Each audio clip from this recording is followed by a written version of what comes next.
Sallallahu ala Muhammad. Sallallahu alaihi wasallam. Sallallahu ala Muhammad. Sallallahu alaihi wasallam.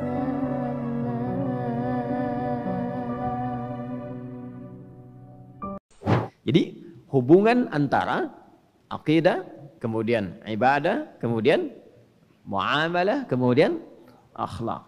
Dan menariknya ketika akhlak itu diterapkan dalam kehidupan, itu selalu terjaga keseimbangan antara hubungan kita dengan Allah akidah dan hubungan kita sosial dengan makhluk di muamalah.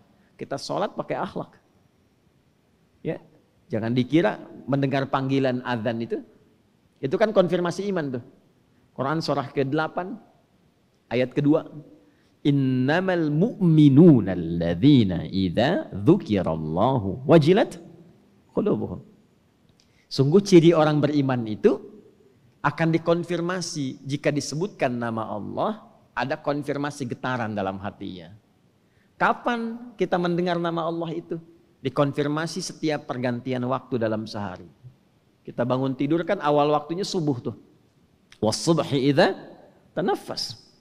Awal waktu kita beraktivitas subuh. Lalu masuk pertengahan zuhur. Masuk transisi asar. Ya, masuk maghrib, habis isya. Setiap berganti waktu subuh ke isya diperdengarkan nama Allah. Di telinga setiap insan untuk mengkonfirmasi ini manusia punya iman enggak? Ya, telinga bahasa Arabnya udhun. Jamaknya azan. Azan itu bukan sekedar panggilan, tapi dalam panggilan itu ada konfirmasi iman. Baik, coba lihat urutannya. Lafaz pertama azan itu apa? Allahu Akbar, Allahu Akbar. Kan? Tauhid bukan? Akidah bukan? Akidah bukan? Akidah kan? Baik ya. Kalau belum paham itu akidah, teruskan. Asyhadu an la ilaha illallah. Akidah bukan? Ya kan? Akidah ngikut siapa? Nabi. Wa asyhadu anna Muhammadan Rasulullah. Baik. Tadi setelah akidah itu apa? Hah? Ibadah, kan? Ibadah. Setelah asyhadu anna Muhammadar Rasulullah apa? Hayya 'alas shalah. Ibadah bukan? Ibadah. Ya, lalu setelah ibadah apa? Hah? Muamalah. Di muamalah pengen sukses enggak? Ingin bahagia enggak? Ingin menang enggak? Hayya 'alal falah. Hayya 'alas shalah, ibadah, hayya 'alal falah.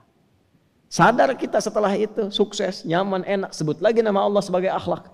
Allahu Akbar, Allahu Akbar, la ilaha illallah. Makanya ketika mendengar azan ada getaran di hati. Allahu Akbar, Allahu Akbar, getar hati kita. Itu getaran iman. Nah, yang belum punya iman itu enggak ada getarannya. Enggak bisa ditemukan itu. Dicek setiap hari. Dicek setiap hari. Nanti kalau sudah sempurna latihan kita dari ujung kepala sampai ujung kaki, dipanggil itu langsung punya akhlak. Begitu ada panggilan itu bukan cuma getaran, tapi ada persiapan kita untuk menyambut panggilan itu, karena panggilan itu konfirmasi iman dari Allah kepada kita langsung. Panggilan itu janji kebahagiaan, janji kesuksesan, janji kemenangan. Ya, kalau Anda dapat berita dari kantor, hari ini Anda dapat bonus, silahkan ngambil langsung dari direktur. Pakai pakaian begini apa ganti? Serapi mungkin, bonus. Ya kan? Apalagi promosi jabatan. Ya kan? Sudah dapat bonus promosi jabatan. Pakai jas. Pakai dasi, Bu. Masa Ibu pakai dasi? Tapi pakaian terbaik kan? Ya, nah ini kita dapat konfirmasi. Setiap pergantian waktu dari Allah. Siap nih, sukses. Siap, bahagia. Itu ikrar kita itu. Siap sukses, siap bahagia. Siap menghadap Allah. Ini ada jawaban. Ya, ada pemberian. Mana ada yang ngasih bonus 5 kali sehari? Allah ngasih bonus 5 kali sehari nih, ada pemberian nih, ada kemenangan, ada kebahagiaan. Dipanggil kita. Masa dunia saja kalau sifatnya sementara dipanggil persiapannya begitu nyata. Maka balik tanya Allah sama kita tuh. Turun Quran surah ke-7 Al-A'raf di ayat 31. Ya bani Adam khudhu zinatakum 'inda kulli masjid. Hei semua anak cucu Adam, kalau ada panggilan dari masjid itu, kenakan penampilan terbaikmu. Zinatakum, kenakan penampilan terbaikmu. Ya, Quran tidak menuntut kita untuk mewah, bukan. Tapi yang terbaik yang bisa kita persembahkan, datang. Dan itu menariknya sifat masjid. Jangankan yang telah beriman, yang belum beriman pun kadang ke masjid itu disesuaikan pakaiannya. Ya, kemarin di Dubai itu, John Statham itu sama istrinya kan datang tuh ke satu masjidnya. Kan penampilannya tuh langsung berubah. Iya kan? Ya. Ada Presiden Amerika dulu, Obama, dengan istrinya Michelle itu saat datang ke Istiqlal kan penampilannya berubah. Coba lihat, yang belum beriman masuk masjid itu penampilan bisa berubah. Masa yang beriman pakai kaos? Salat subuh pakai kaos Batman, udah tahu banyak jebakan. Salah sih tidak. Cuman yang 4 tadi nanti ada yang kurang. Aqidah, ibadah, muamalah, apa akhlaknya dalam ibadah itu? Akhlaknya ketika terkoneksi dengan Allah dipakai enggak itu? Ya. Bapak komunikasi dengan atasan. Ya, lalu pola komunikasinya itu enggak nyaman untuk dilihat. Kira-kira misinya sukses tidak? Nah, kita ingin komunikasi dengan Allah, tapi penampilan tidak meyakinkan, sukses tidak? Syukurnya Allah masih punya sifat asy-syakur, maha menerima walaupun sedikit. Walaupun sedikit. Nah ini penting untuk disampaikan. Karena sekarang ini stunting itu banyak. Orang hanya melihat stunting fisikal. Fisiknya stunting memendek. Ternyata sekarang ada stunting spiritual. Sholatnya pendek. Kilat cepat.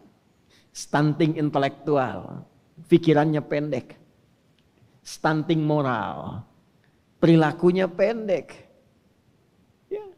Tidak mulia. Catat tuh, belum ada sekarang penemuan stunting spiritual. Ya, jadi Anda bisa bayangkan, nih fisik dengan akal itu mana posisinya yang paling tinggi? Akal. Karena fisik tanpa akal ini nggak bisa ngapa-ngapain, rendah, berat, capek. Ya, bahkan hewan itu tanpa akal.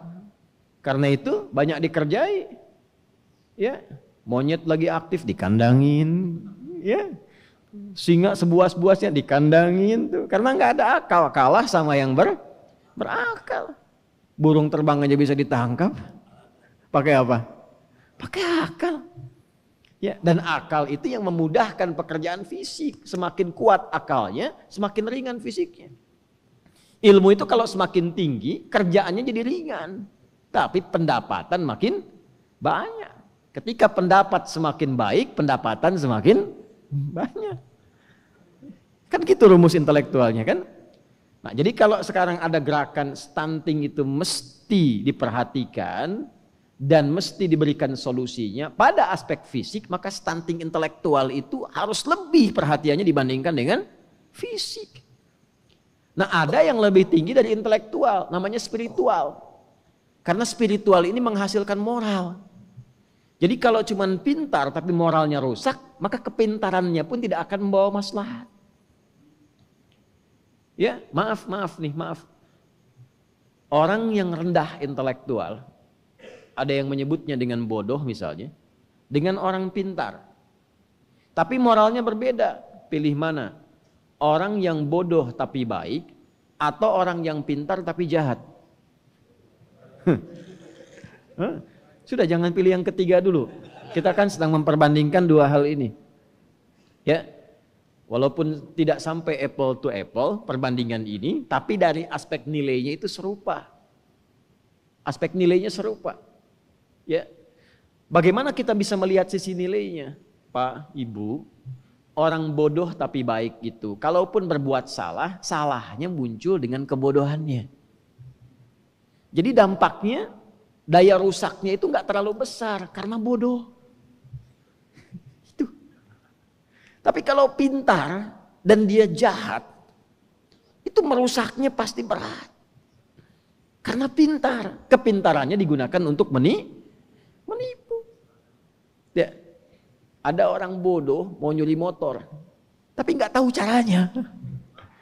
Karena nggak tahu, nggak jalan-jalan, dia paling dapat spionnya. Rusak habis. Ya. Tapi kalau orang pintar, sepersekian detik tak jalan itu. Semakin pintar, semakin banyak. Ya. Sapi itu tidak punya bakat korupsi. Sapi. Karena nggak punya akal. Tidak punya akal. Karena itu makanannya tetap rumput. Silahkan kasih emas. Sapi kasih emas 2 kilo, nggak akan dimakan. Nggak mau dimakan. Manusia makin pintar, makanan yang bisa berubah dari nasi jadi aspal. Aspal dimakan tuh. Makanya orang mengatakan dia makan proyek tuh. Proyek dimakan. Nah, apa yang menjaga supaya akal ini tetap dalam fungsinya yang baik? Itu kekuatan moral. Nah, di sini ada perintah. Moral itu bisa lahir, karakter moral itu bisa terbentuk dengan baik kalau spiritualnya kuat. Perintahnya dari sini, bukan dari sini. Ini itu hanya mengkonstruksikan perintah gimana supaya cepat dieksekusi oleh fisik. Tapi perintahnya dari sini. Dari nafas. Innan nafsa la'ammaratum bis-su. Kalau nggak diolah, perintahnya jadi buruk. Semakin pintar akalnya dikonstruksikan oleh akal, semakin cepat dieksekusi. Jadi akal itu netral saja.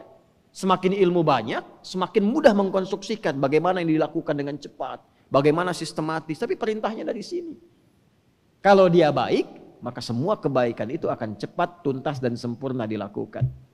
Maka sekarang stunting spiritual itu yang nanti menyebabkan stunting moral itu harus lebih tinggi perhatiannya dibandingkan stunting intelektual, dibandingkan stunting fisikal.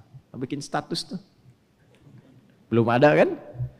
Iya. Jadi kalau gerakan stunting fisikal itu banyak dicegah sekarang, nah stunting moral itu harus lebih banyak. Ya. Wah, ini fisiknya kecil. Iya, tapi saya nggak korupsi, Pak. Yang besar-besar itu yang korupsi. Misalnya, jawabannya gimana tuh? Maka kita berharap tinggi, pintar, dan baik. Nah, semua bagian tubuh, ujung kepala sampai kaki, kalau dilatih lewat akidah yang benar, ibadah yang benar, muamalahnya benar, akhlaknya benar, maka berubah jadi hamba Allah yang seutuhnya. Disayang tidak sama Allah? Pasti disayang. Ya, sifat kasih Allah yang menyayangi hamba di dunia disebut Rahman. Berubah kita jadi hamba yang disayang Allah. Hamba Allah itu di dunia satu atau banyak? Banyak. Maka hamba, abdun, jamaknya ibadun. Sifat Allah Rahman yang menyayangi hamba, maka lekat dengan nama hamba itu. Maka disebutlah ibadur Rahman. Kalau sudah jadi ibadur Rahman, itu ujung kepala sampai ujung kaki sempurna karakteristiknya. Itulah yang dimaksudkan dalam surah Al-Furqan, wa ibadur rahmanil ladzina yamshuna 'alal ardi hauna wa idza khatabahumul jahiluna qalu salama, dan seterusnya ayat sampai nanti ketemu Allah, sampai bersyukur. Itu hidup kita tuh itu aja.